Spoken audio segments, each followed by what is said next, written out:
जय श्रीराम। आसीगला सुभद्रा योजना।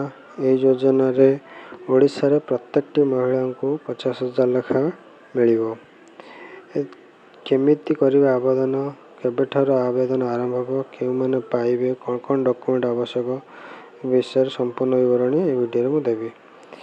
प्रथम आम जाना किपर आवेदन करेंगे।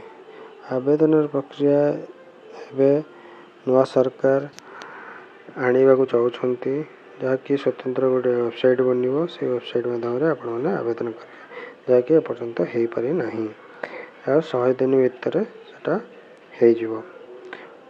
तापर आवेदन करिवार प्रणाली आउ केउ माने आवेदन करिपारिबे। प्रथम तो जो महिला माने ओडिशा रे बसवास करछन्ते सेमाने ए योजना माध्यम रे आवेदन करिपारिबे। बयस समय सीमा रखिछन्ते 23 वर्ष रु 59 वर्ष पर्यंत। आउ केवल विवाहित महिला माने ही एई योजना रे अप्लाई करिपारिबे।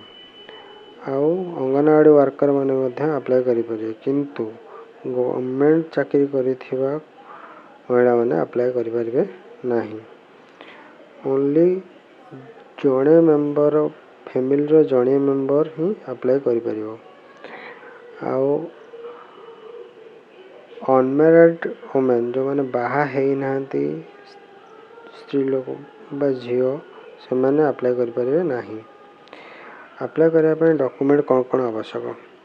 अप्लाई करिया पय डॉक्यूमेंट प्रथमे तो आधार कार्ड कंपलसरी रहइबो, bank passbook, resident certificate, income certificate, ration card, passport size photo.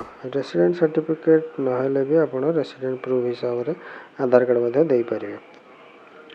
Important जिनसटी होची इनकम सर्टिफिकेट। इनकम सर्टिफिकेट केमिति अप्लाई करिवे ता मु नेक्स्ट वीडियो रे आपण मानको जणेबी।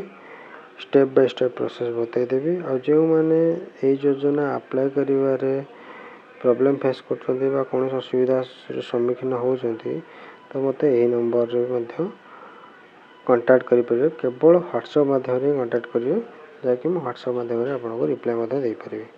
यदि योजना टे अप्लाई न करि परछन्ती आपण हमको भी ए व्हाट्सएप नंबर रे मेसेज कले हम निहाती आपनको ए योजना माध्यम रे शामिल करि दबो।